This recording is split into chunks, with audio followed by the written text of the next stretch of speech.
Oi, eu sou a Kátia Baran. Eu sou a Kelly Cadanos.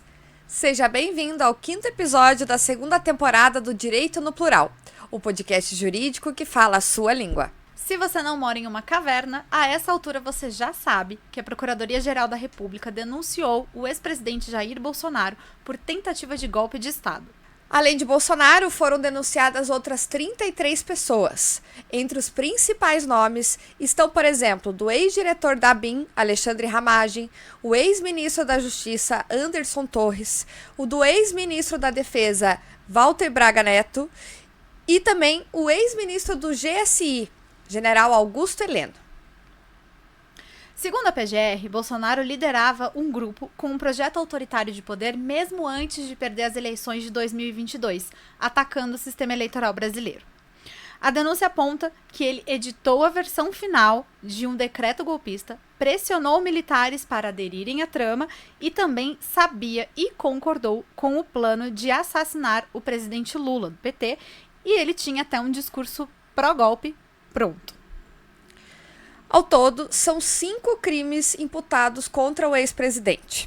São eles: liderança de organização criminosa armada, tentativa de abolição violenta do Estado Democrático de Direito, golpe de Estado, dano qualificado pela violência e grave ameaça contra o patrimônio da União e deterioração do patrimônio tombado. Segundo apurado por alguns veículos de imprensa, caso a denúncia seja aceita, o Supremo Tribunal Federal deve tentar acelerar o julgamento para concluir ainda em 2025, para não atrapalhar o processo eleitoral do ano que vem. Isso porque Jair Bolsonaro é pré-candidato à presidência em 2026, apesar de já ter sido declarado inelegível. Nas redes sociais, como costuma se manifestar, Bolsonaro repudiou a denúncia. Segundo ele, abre aspas, o truque de acusar líderes da oposição democrática de tramar golpes não é algo novo. Todo regime autoritário, em sua ânsia pelo poder, precisa fabricar inimigos internos para justificar perseguições, censuras e prisões arbitrárias. Na oposição no Congresso Nacional, a reação já foi imediata. Em uma coletiva de imprensa, os parlamentares do grupo falaram em perseguição política. Eles têm intensificado, inclusive, as articulações para pautar um projeto de lei que concede anistia aos condenados por causa dos atos do 8 de janeiro. A perseguição é contra a direita conservadora. Amanhã, quem será o próximo? Esse autoritarismo, esta ditadura constitucional que se instala sob o disfarce da legalidade, precisa ser parada. A história nos ensina que quando a liberdade de um é ameaçada, a liberdade de todos está em risco. A resistência democrática precisa ser firme. Exigimos os fins das perseguições políticas, a restituição das liberdades individuais e a garantia de um país onde a pluralidade de ideias seja respeitada. Está no ar o Direito no Plural. Mas afinal, quais são as consequências jurídicas dessa denúncia apresentada nessa semana e quais são os caminhos que esse caso ainda vai percorrer até chegar a um desfecho final? Esse é o tema do Direito no Plural dessa semana. E para falar desse assunto e também dos possíveis desdobramentos jurídicos dessa denúncia contra o ex-presidente, nós chamamos aqui a advogada a doutora Thaís Pozobon. Seja muito bem-vinda ao Direito no Plural e eu peço que você comece se apresentando, por favor. Primeiramente gostaria de agradecer ao convite, né? Estou muito contente em participar do Direito no Plural. Meu nome é Thaís Pozobon, eu sou advogada criminalista, sou mestre em Direito, professora universitária, então tenho 12 anos de prática jurídica, né? E tenho atuação em diversos crimes, né? Inclusive crimes contra a administração pública, crimes envolvendo servidores públicos. Também já fui servidora pública por algum tempo, então já estive do outro lado também. O tema de estudo da minha dissertação foi colaboração premiada. Então, novamente, Que agradeço. tem tudo a ver com o tema Tem tudo a também, ver né? com o tema, exatamente. Envolvendo, né, que justamente após a Lava Jato, nós tivemos ali grandes acordos de colaboração premiada, homologados, e o tema se tornou muito conhecido e muito praticado aqui no Brasil, inclusive. Pra gente já começar falando desse caso da denúncia apresentada pela PGR, a gente tem 34 denunciados, né? O ex-presidente Jair Bolsonaro é um deles, mas tem outros 33. Mas tem algumas pessoas que estavam sendo investigadas e acabaram ficando de fora da denúncia. Isso quer dizer que para elas o caso acabou, a investigação terminou ou não necessariamente? E até fazendo um complemento a essa pergunta, mas também teve pessoas que foram incluídas nessa denúncia e não estavam na fase policial de investigação. E aí eu queria que a senhora explicasse essa diferença mesmo entre essa análise policial e essa análise que vem depois do Ministério Público. Perfeito. Pois, durante a fase de investigação, né, a partir ali da instauração do inquérito policial, algumas pessoas são indicadas, né, chegam a ser indiciadas, inclusive, isso significa que existem indícios suficientes de autoria e materialidade dessas pessoas.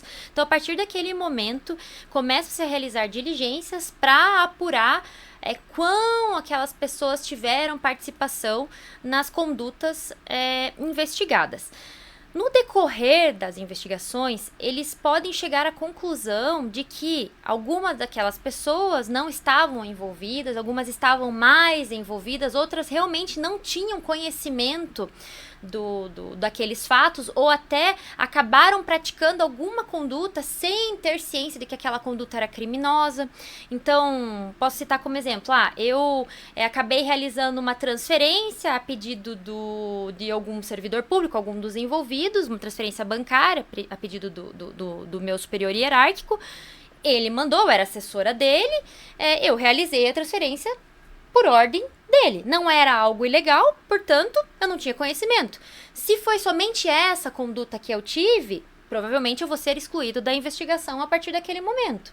Então, esse é um exemplo. Ou tomaram conhecimento de que um agente, um ex-servidor público realizou transferências para uma conta no exterior, uma conta que visivelmente tinha a intenção de esconder dinheiro ali. Então, a partir daquele momento, a pessoa se tornou uma pessoa de interesse. Então, vamos investigar essa pessoa. Vão solicitar quebra de sigilo bancário, ou quebra de sigilo fiscal, vão solicitar ali as últimas declarações de imposto de renda daquela pessoa. A partir daquele momento, ela se torna ali uma pessoa de interesse e pode vir a ser denunciada. Então, para o Ministério Público decidir se ele vai denunciar aquele agente ou não, ele vai precisar ali realizar diversas diligências para chegar a essa conclusão de se a pessoa tinha ciência daquela conduta, se não tinha ciência, e aí ele decide se ela vai ser denunciada ou não. E isso explica a diferença, então, de porque pessoas que estavam no inquérito não estão agora denunciadas. Então, se concluiu, teoricamente, de que não houve envolvimento. Ou então essas pessoas podem chegar a ser denunciadas numa segunda denúncia, por exemplo. Perfeito. Então, isso, só pelo fato de elas não terem sido denunciadas neste momento, não significa que elas não possam vir a ser denunciadas posteriormente. Pode ser que ainda tenham investigações em andamento e, pelo que eu tomei conhecimento, ainda existem investigações em andamento. Pode ser que eles tenham tomado conhecimento de outros fatos que não necessariamente se conectam com esses fatos da denúncia de ontem. Então, digamos, tomaram conhecimento de fatos envolvendo desvio de recursos, por exemplo, não estão relacionados a estes fatos da denúncia. Portanto, eles vão ser tratados em outra ação penal. Então, afasta-se essas pessoas desta ação penal e deixa-se para promover a investigação e posterior denúncia em outra ação penal. Uhum. Ou, não temos indícios suficientes neste momento, vamos aguardar. Isso não significa que foi realizado o arquivamento e nunca mais poderemos investigar essa pessoa. É diferente de alguém que foi denunciado, investigado, citado, respondeu o processo, passou por uma audiência e foi absolvido ao final com trânsito em julgado. Essa pessoa não pode responder novamente. a pessoa que ainda não foi denunciada, ela pode vir a ser denunciada em qualquer momento. E é importante destacar também, né? Apesar da denúncia ter sido apresentada, Bolsonaro ainda não é réu. Nem ele, nem nenhuma das 33 pessoas que foram denunciadas junto com ele.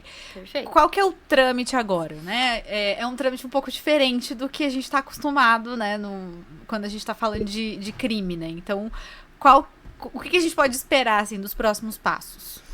Perfeito. Então, a partir desse momento, o relator do processo, ele vai decidir se ele aceita essa denúncia, se ele rejeita a denúncia. A partir do momento que ele rejeitar a denúncia, arquiva-se o processo, pode ter até recurso, mas arquiva-se o processo. Se ele aceitar a denúncia, aí sim todas essas pessoas se tornam réis ou réus, e ali se inicia a ação penal. Por hora, ainda não iniciou-se a ação penal, nós só temos uma denúncia, e a partir do momento em que é aceita a denúncia, que se inicia a ação penal. E essa denúncia pode ficar na mesa por tempo indeterminado? Ou existe um prazo para que ela seja aceita ou rejeitada, por exemplo? Então, na verdade, existe um prazo para réus presos e réus soltos, né? Mas é importante destacar que o STF ele tem um procedimento próprio, que é um procedimento diverso do Código de Processo Penal. Quando que nós aplicaremos o Código de Processo Penal? Quando as normas do STF não se aplicarem. Então, a gente aplica de maneira subsidiária, digamos assim. E é importante também destacar que o procedimento do STF, ele é um procedimento diferenciado justamente por envolver pessoas com cargos, como o ex-presidente Bolsonaro, seus assessores. Então, por se tratar do nosso maior órgão, o Supremo Tribunal, então ele vai puxar não só o STF, mas todas aquelas pessoas que estão ali ligadas a ele de alguma maneira. E falando, inclusive, de competência, existe uma discussão, e inclusive essa discussão já está sendo levantada agora pelos juristas, se o STF de fato é e será o órgão responsável para julgar o Bolsonaro. Por quê? Porque o STF ele é competente, de acordo com a nossa legislação, para julgar presidentes, mas não necessariamente ex-presidentes. Então, nós já tivemos um histórico, precedentes dele julgar ex-presidentes, porque ele deu uma flexibilizada. Agora nós vamos verificar como que vai ser. Ele vai flexibilizar com relação ao Bolsonaro ou não? Será que a defesa do ex-presidente Bolsonaro de fato vai sustentar a incompetência do órgão para julgar? Se a gente for pensar, por exemplo, na denúncia que a gente teve, nas denúncias contra o ex-presidente Lula, quando ele era ex-presidente ainda, era tudo na justiça comum, né? Ele foi julgado na justiça comum, recorreu ao STF, mas o julgamento ocorreu em primeira instância, né? Perfeito. No caso do Bolsonaro, em tese, deveria seguir o mesmo rito. Exatamente. E o tipo de crime não puxa essa competência pro STF? Não. O tipo de crime não. Na verdade, seria de competência da Justiça Federal, Entendi. mas não Mas necessariamente desde a do primeira STF. instância. Se ele tivesse praticado, né, supostamente, esses fatos como presidente, aí ainda a gente poderia, né, se ele estivesse ainda na função de presidente, seria competência do STF. Mas agora ele não é mais, ele não está mais na presidência. Então, apesar dos crimes terem sido supostamente cometidos enquanto ele era presidente, agora Perfeito. ele não tem mais essa prerrogativa. Então é esse questionamento que deve surgir a partir de agora, se é de competência do STF ou não. Perfeito, porque qual que é a função do foro por prerrogativa de função? O foro por prerrogativa de função, ele é uma proteção do cargo e não da pessoa. A partir do momento que o cargo deixa de existir, não existe necessidade de proteger mais aquele cargo. Quem está no cargo agora? O presidente Lula. O ex-presidente Bolsonaro não está mais no cargo. Então, para que proteger o ex-presidente, sendo que ele não exerce mais essa função? Por isso que chama foro por prerrogativa de função. Veja, não é proteção do agente, e sim a função que ele exerce. Mesmo que ele tenha cometido talvez esses crimes Quando exercia a função. Quando exercia a função. quando exercia a função, perfeitamente. E além disso, há discussão também quanto à questão do relator. Sim. Por quê? Porque em certos momentos o relator já manifestou a sua preferência política, digamos assim, né? Sua ideologia E acho política. que não só isso, né? Só fazendo um parênteses, mas, por exemplo, no caso específico que a gente está tratando, a denúncia fala que haveria uma tentativa de assassinato do ministro Sim. Alexandre de Moraes. Exatamente. Então, como ele ou vai julgar um envolve processo... diretamente, inclusive, Perfeito. né? Como E ele vai julgar um além processo em que disso- ele seria a suposta vítima? Não. Além disso, também já há um questionamento, porque ele foi responsável por conduzir a investigação. Sim. Então, aí ele sim. é vítima, investigador, julgador, tudo. Perfeito. Então, Então, eu Estranho. creio, tenho quase certeza, né? Qualquer advogado faria isso, de que vai ser arguída uma suspeição ali, né? Do ministro. e aí, nesse caso de suspeição, ele seria suspeito para relatar ou também para Pra julgar? Relatar, sem dúvida nenhuma, mas pra julgar também, né? Como que uma pessoa que seria o suposto alvo vai julgar o processo de seus algozes? Não faz o mínimo sentido, né? Então, é uma questão que poderia, inclusive, posteriormente, uma eventual condenação, anular o processo inteiro. Então, tem que ver, a sociedade quer isso também? Não é uma questão não só de lógica e de direito, uma questão jurídica, mas uma questão também de queremos um processo doloroso, um processo que vai mexer com ideologias políticas, lados políticos, com o equilíbrio, inclusive, da democracia, para posteriormente anular tudo, como aconteceu já com um dos nossos ex-presidentes? É esse comentário que eu ia fazer, inclusive, porque assim, quando a gente fala de direito, às vezes as coisas, quando você está na área, né, no seu caso, parece lógico, né, que o processo tem que seguir um trâmite específico, enfim, vocês trabalham com isso diariamente, vocês sabem disso. Mas, quando a população em geral olha isso de fora, ela diz assim, não, justiça não foi feita, né, foi teoricamente provado que roubaram tanto, e aqui não estou citando ninguém especificamente, mas estou falando dos casos políticos, que envolvem política de maneira geral, né, e aí a gente teve Mensalão, Lava Jato, a gente já teve várias questões aí, agora esse procedimento que, obviamente, são outros crimes, é outro tipo de investigação, é algo que envolve até o próprio Estado, né, de direito, mas que, se não for feito da maneira adequada, corre-se o risco de haver essa mesma sensação De de um impunidade. lado ou de outro, né, Exatamente, de impunidade, sendo que talvez até indícios e provas, talvez até tenham, Exatamente. mas que, se não seguir o devido procedimento, pode acontecer a mesma coisa.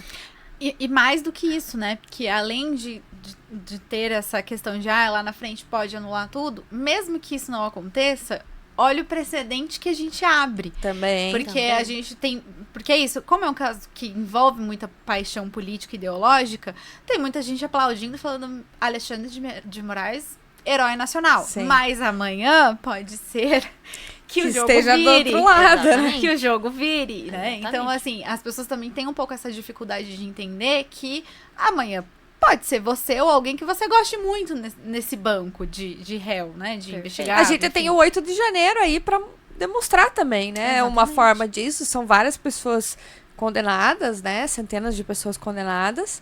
E que vários juristas criticam o procedimento que tem sido feito nesse caso, né? Exatamente. Então, nós temos que tomar cuidado mesmo e fiscalizar. Então, nós, como nem falo como operadores de direito, mas digo realmente o cidadão. Nós precisamos fiscalizar o que está sendo feito, né? E precisamos exigir que seja respeitado, que sejam respeitados o Código de Processo Penal, principalmente a Constituição Federal, porque quando não se respeita, como vocês mesmos falaram, abre-se precedente. A partir do momento que se abre um precedente, não se abre só para um lado, ou para a direita, ou para a esquerda, se abre para qualquer lado. Exatamente. E até eu queria que você comentasse um pouquinho, porque essa questão do STF julgar, ela também tem os dois lados, né? Porque o STF julgando, você tem menos, não possibilidades, mas você não consegue recorrer, né?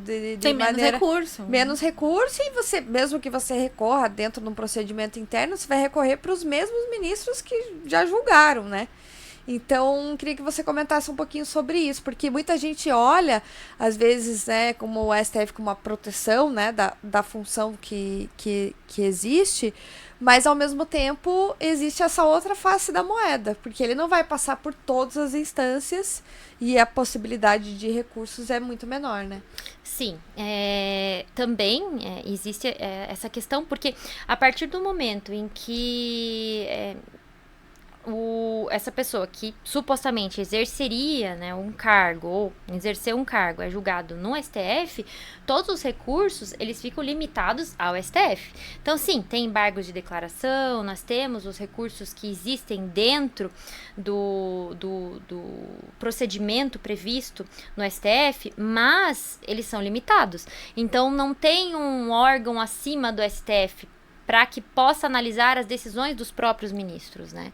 Então, existe essa limitação também. E é, assim, quase certo que o resultado do julgamento vai ser mantido, porque não é como se você fosse recorrer e o ministro que já julgou e já te condenou fosse olhar e falar assim, foi mal, galera, errei aqui. Perfeito. E é isso Pouco que provável, acontece né? nos nossos recursos, quando nós recorremos, por exemplo, recurso em sentido estrito, né? Estou falando de um juízo de primeiro grau comum, aqui no Tribunal de Justiça do Paraná, por exemplo. Nós sempre precisamos submeter aquele recurso à análise do juiz que prolatou aquela decisão. E é claro que ele vai falar, mantenha a decisão por seus próprios fundamentos. Ele não vai reconhecer que ele errou, mesmo que ele tenha errado. Quem que vai analisar? Os desembargadores. Eles sim vão ter um outro olhar. É a mesma coisa que acontece no STF, como você falou. Ele não vai assumir que houve um erro, mesmo que tenha ocorrido um erro. É muito difícil para eles assumirem, para qualquer juiz, para qualquer magistrado assumir um erro que eles tenham praticado, ainda mais em um caso com tamanha repercussão, não só nacional, mas internacional. Então, sim, os recursos são limitados e nós podemos dizer que há, sim, uma diminuição da defesa, né? E eu queria que a senhora comentasse um pouquinho sobre os crimes em si, né? Não são crimes tão comuns de se ver, né, numa ação penal. Eu imagino que talvez, não sei se você já pegou algum caso de golpe de Estado para defender, mas acho que é difícil, né? Não e tem sobre, todo dia, graças sobre a essas Deus. penas, né? Por exemplo, a gente está falando, obviamente, de uma fase muito preliminar, ainda a denúncia nem foi aceita, mas, por exemplo, caso seja condenado, a que penas ele pode ser condenado? Bom, então, na denúncia da PGR, ela aponta 5 crimes supostamente praticados pelo ex-presidente Bolsonaro. E aponta, né, o suposto golpe de Estado. Então, dentre os crimes apontados, nós temos o quê? A liderança de organização criminosa armada. Então, esse crime está previsto no artigo 2º, parágrafo 2º, 3º e 4º da Lei 12.850 de 2013, que é a lei que trata das organizações criminosas. Esse crime tem uma pena prevista de 3 a 8 anos de reclusão e ainda tem uma previsão de causas de aumento e agravantes do emprego de armas e também dele ter exercido uma função de comando. Então, 8 anos com mais essas causas de aumento. Então, pode, né, passar de 8 anos. Nós temos também a abolição violenta do Estado Democrático de Direito, que está previsto no Código Penal, no artigo 359-L, que tem uma pena prevista de 4 a 8 anos. Golpe de Estado, também no Código Penal, no artigo 359-M, com uma pena prevista de 4 a 12 anos de prisão. Dano qualificado contra o patrimônio da União, esse é o tipo mais comum, esse sim eu já atuei, com uma pena de 6 meses a 3 anos de prisão e multa. E deterioração do patrimônio tombado, que está no artigo 62, inciso 1º, lá na lei que prevê os crimes ambientais, né? Que é uma pena de 1 a 3 anos de prisão. Então, nós estamos falando aqui de penas que podem ficar ali de 30 a 40 anos, mais ou menos, assim, né? São penas muito altas e claro que com certeza essas penas iniciariam, né, eles iniciariam o regime no regime fechado. E aí a gente tá tá falando desses crimes, enfim, da condenação judicial, mas como que isso pode afetar, por exemplo, a eleição? Ele já já foi declarado inelegível, né? Ele fica mais inelegível? O que acontece nesse caso? Ele já se encontra, né, nesse momento inelegível. O que pode acontecer, digamos, se eventualmente ele conseguir anular alguma dessas sentenças que o tornou inelegível, daí ele vai ter mais sentenças, né, mais uma sentença, uma condenação que o tornou inelegível. Então se torna ainda mais difícil que ele se torne elegível. Mas a partir de que momento esse caso pode virar uma dor de cabeça eleitoral, assim? A partir do trânsito em julgado, a partir já da primeira condenação? Não, a partir do trânsito em julgado. Para se tornar inelegível a partir do trânsito em julgado, né? No Brasil nós temos o princípio da presunção da inocência e todos são considerados inocentes até o trânsito em julgado. O trânsito em julgado ocorre a partir do momento em que não há nenhuma possibilidade de recurso, e trânsito em julgado significa o quê? Quando tem uma certidão, né, de um servidor público atestando que não existe mais nenhum recurso para o Ministério Público, né, para o Ministério Público Federal vai ser nesse caso, não existe mais nenhum recurso para a defesa, então transita em julgado para a defesa, transita em julgado para o Ministério Público, vai ter uma data, a partir daquela data, aí a pessoa se torna condenada. Aí sim a gente pode dizer que ele se tornaria, digamos, inelegível se ele já não fosse. Se ele já não fosse inelegível. E um dos argumentos da defesa, inclusive dos vários acusados, fala muito sobre essa questão de mas como que houve golpe se não houve golpe? Né? Porque não aconteceu. Né? A tentativa do golpe. Tentativa do golpe. Então, que seriam atos que não foram concretizados em nenhum momento, que pode ser que, alguém até falou, né? Pensar ainda não é crime, né? Então, pensar em matar o presidente Lula ou pensar em matar alguém não é crime, enfim. Eu queria que você explicasse isso um pouquinho, porque esses tipos específicos, elas têm essa forma tentada, né, doutora? Tem, exatamente. Então, assim, na nossa legislação, no nosso Código Penal, Código de Processo Penal, nós temos um caminho do crime que funciona assim. Existe uma cogitação do crime, existe a preparação do crime, execução do crime, consumação do crime e, às vezes, o exaurimento. Em que momento que entraria essa tentativa? Ela entraria ali um pouquinho antes da execução, ou se já iniciou a execução, entraria na execução. Para quase todos os crimes, nós não aceitamos ali que a pessoa somente pense, sem que aquele pensamento já tenha alguma consequência.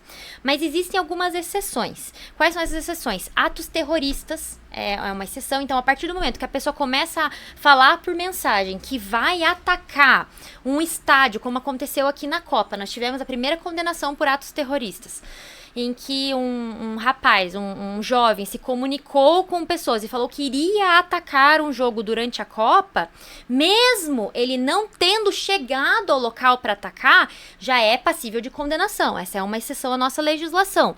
A partir do momento em que existe uma certa mobilização para esse ataque, ou no caso que também acontece para o golpe de Estado, já é passível de condenação.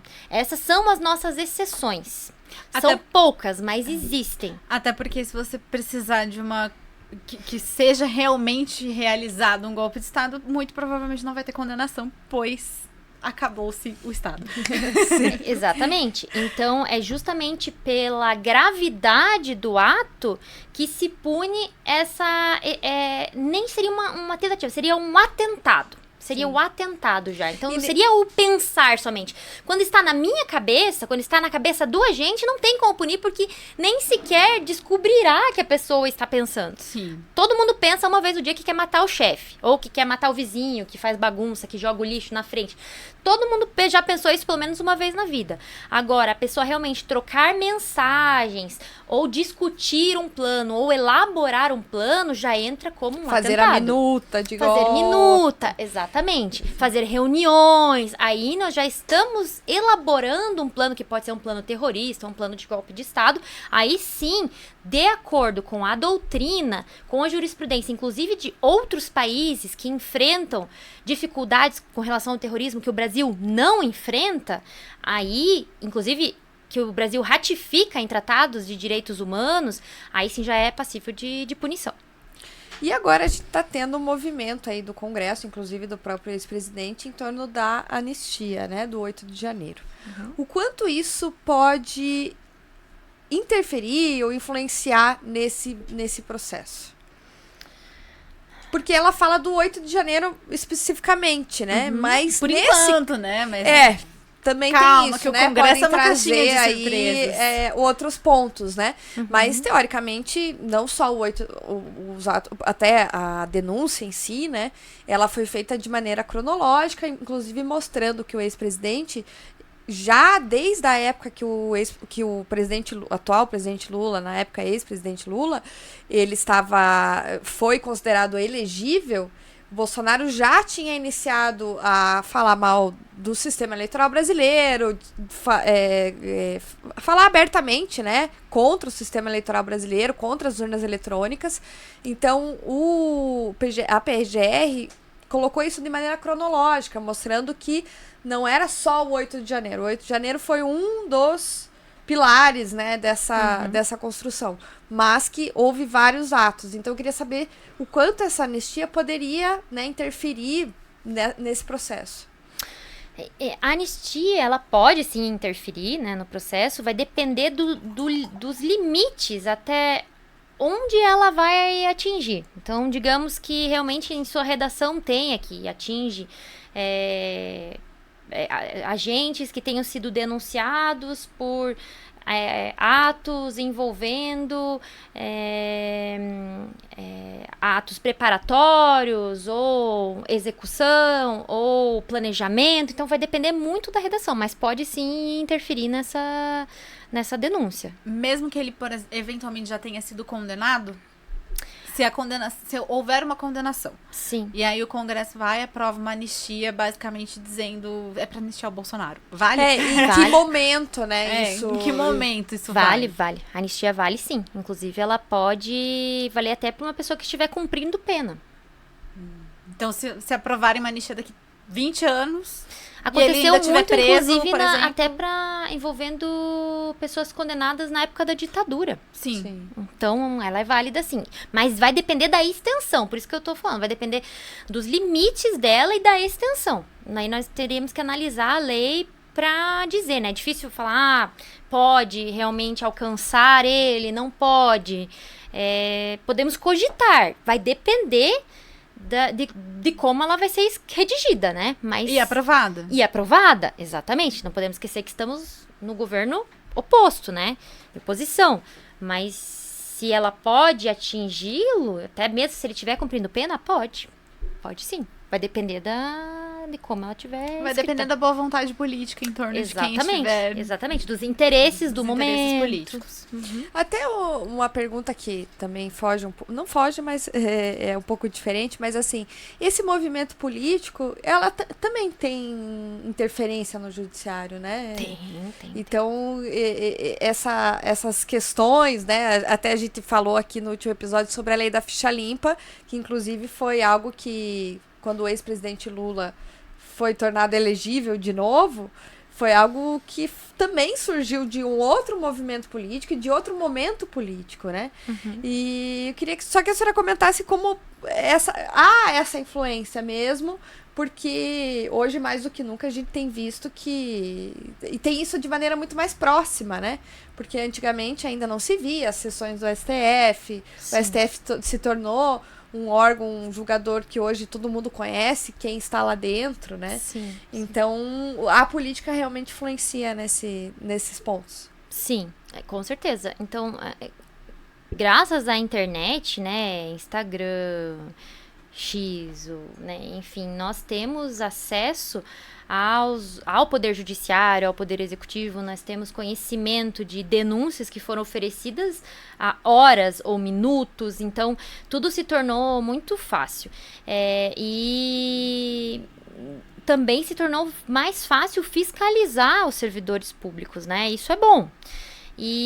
Só que nós deveríamos utilizar isso para controle dos servidores públicos, para controle daqueles que estão no poder. E infelizmente não é bem assim que a gente faz, né? Mas quanto à influência que o povo pode realizar, nós podemos influenciar de maneira significativa. Então, inclusive, nós podemos, através dos nossos representantes ou até através de comunidades, através escolher alguém, apresentar projetos de lei, como aconteceu com a lei da ficha limpa, como aconteceu também ali pós-Lava Jato. Então, esse movimento anticorrupção que veio ali com a Lava Jato foi algo muito relevante para a sociedade, né? Então, pode vir ali por pressão da população, com pressão do legislativo, a vir um movimento ali pela anistia, pode ser que, se, digamos assim, o atual governo vier a ser eleito novamente, tudo fique arquivado, que não suba, né? Enfim, vai depender muito dos interesses, do que a sociedade quer naquele momento, né? Então, a influência é grande e a sociedade não sabe ou não entende o poder que tem ao tomar conhecimento do que acontece no Judiciário, no STF, no STJ, no Executivo também. Então, nós podemos fiscalizar tudo através da internet hoje. Então, nós temos tudo na palma da mão. Você não precisa ligar para saber quem são os ministros ou o que foi decidido. É só ligar na televisão que você acompanha ao vivo uma sessão, né? E não era assim. Inclusive, análise até das provas desse caso, por exemplo. Exatamente. Né? Porque na denúncia tem tudo ali, né? Obviamente, acesso a tudo a gente não tem, mas tem tudo. São 272 folhas. Cronologicamente ali, o que aconteceu, enfim, cada um pode fazer a sua análise de maneira individual, inclusive. Sim. É claro que quem vai julgar não são as próprias pessoas, mas assim, a sua análise de acordo com o que está escrito ali, né? Sim. Exatamente. Antes até da gente, só pra gente encerrar, queria também falar um pouco, já que é uma das suas especialidades, sobre o papel da delação premiada nesse caso, né? Qual que é o papel que os acordos de colaboração premiada têm nesse tipo de processo e especificamente nesse, né? Que a gente teve uma delação bem importante, né? E, inclusive, que vem sendo criticada, né? Porque tem gente falando já que ele não foi bem assim, que ele falou coisas que não gostaria de falar, que não sabia direito, enfim, mas foi pressionado a isso, né? Até que ponto é delação, até que ponto, né? É coação premiada, coação premiada, limite, né? Que a gente fala também. A colaboração premiada é um instituto que está previsto na lei de organização criminosa mesmo, né? E é um instituto que ele prevê o quê?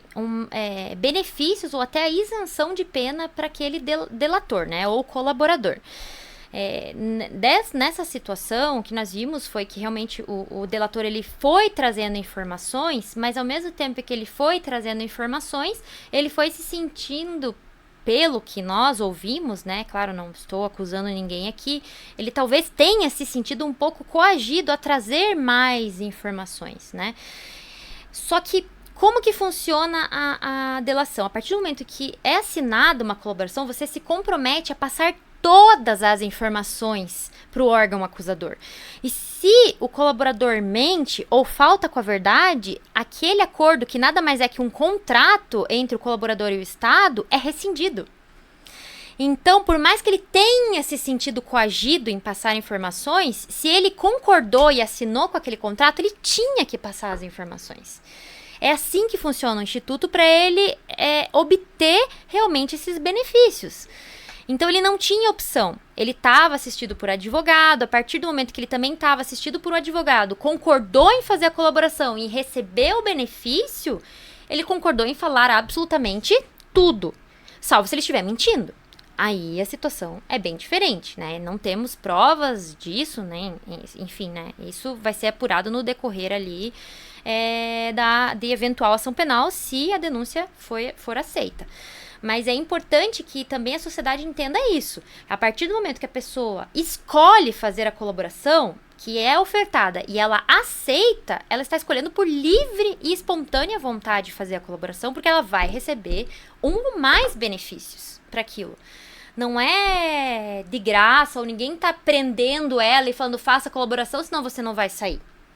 Ela tem a opção, ela vai receber algo em troca do Estado por aquilo, e o Estado vai receber as informações em troca daquele benefício. Então, é um contrato. É um contrato. E até do ponto de vista, né, de advogados, né? Até que ponto vale a pena investir numa delação? Porque hoje a gente vê, por exemplo, o caso da Lava Jato. Os delatores, aparentemente, foram quase os únicos que cumpriram penas, porque os processos acabaram todos sendo anulados, enfim. Até que ponto vale a pena você investir numa delação premiada e acabar sendo o único condenado, no caso? Essa é uma pergunta complicada, né? Porque sempre vai depender da análise do caso concreto. Por exemplo, se eu estou com um cliente falando de tráfico de entorpecentes, eu nunca vou recomendar que ele faça uma delação premiada, porque possivelmente ele vai acabar executado, ou seus familiares. É muito perigoso. Agora, tratando de crimes que envolvem política, servidores públicos, né, desvio de recursos, aí passa a ser mais interessante. E aí vai depender da estratégia do defensor. Mas eu diria que aquele que faz a colaboração primeiro é o que mais obtém benefícios, porque aquele que faz em primeiro, ele vai conceder mais informações e ele pode, inclusive, obter a isenção da pena. Ele pode ficar sem nada de pena. Só que daí ele tem que ter um bom advogado para fazer essa troca. Eu vou te dar todas as informações, meu cliente vai dar todas as informações, mas a gente não quer nada de pena, Estado. Alberto Youssef. Exatamente. Então tem que ser esperto. Se você vai colaborar, seja o primeiro a colaborar. Porque se for o segundo, terceiro e quarto, aí o Ministério Público já tem informação suficiente e aí ele vai negociar a sua pena. Você pode ter uma redução de pena. Mas daí, quão interessante é isso pro Estado, né? Então vai depender da estratégia do defensor. Mas uma coisa que aconteceu muito na Lava Jato, que a gente viu de perto, é que muita gente falava assim, mas é só a colaboração, não tem prova nenhuma sobre isso. A colaboração, ela pode ser usada como prova? Ela vai ser usada como prova, mas não pode ser isoladamente. Uma denúncia não pode ser oferecida somente com base na colaboração. Então, o Ministério Público ele vai precisar usar da colaboração e daí, com base naquilo, solicitar diligências para apurar aquelas informações. Então, se tornou conhecimento de uma conta que foi aberta lá nas Ilhas Caimã, ele vai fazer o quê? Ele precisa apurar onde que está aquela conta, o dinheiro que está lá. Ou, tomou conhecimento de alguém que assumiu um cargo, algo simples, que aconteceu aqui na Assembleia, assumiu o cargo e nunca foi trabalhar. Ele vai precisar diligenciar e ver se de fato aquela pessoa nunca foi trabalhar. É um funcionário fantasma? Então, diligencia. Então, ele toma conhecimento das informações e precisa apurar. Então, a colaboração precisa ser corroborada por outras provas. Não pode ser isolada também, porque senão daí seria muito fácil alguém inventar alguma coisa e ser condenado somente com base em um papel escrito, em uma única declaração, né? Doutora Thaís, obrigada pela sua presença. Seja bem-vinda aqui sempre. E é um tema que vamos acompanhar aí os desenrolar nos próximos dias, né? Até foi um tema que a gente mudou de última hora, era para ser outro episódio, mas os acontecimentos vieram e a gente precisa estar em dia, né? O Brasil não dá um minuto de paz. É verdade. Não? Imagina, eu que agradeço, foi ótimo ter essa conversa com vocês. Novamente, muito obrigada pelo convite e espero que me convidem outras vezes, porque gosto muito de falar sobre esses temas ou qualquer tema de direito penal e estou à disposição. Agradeço também a todos os ouvintes e até uma próxima. Obrigada. Então a gente termina aqui esse episódio do Direito no Plural. Obrigada a você que nos acompanhou até aqui. Lá no site do Plural e nas nossas redes sociais, @Direito no Plural, você pode conferir novos episódios e até cortes aqui do episódio. Não esquece de nos avaliar e compartilhar o podcast. Esse episódio teve produção, roteiro e entrevista de Kátia Baran e Kelly Cadanos. Gravação do Estúdio Pacundê. Esse episódio usou reportagem do jornal Metrópolis. Até semana que vem. Você assistiu ao Direito no Plural. Esse programa é um oferecimento Vernalha Pereira, Manuel Caetano Advocacia, Marlos de Oliveira Advogados Associados.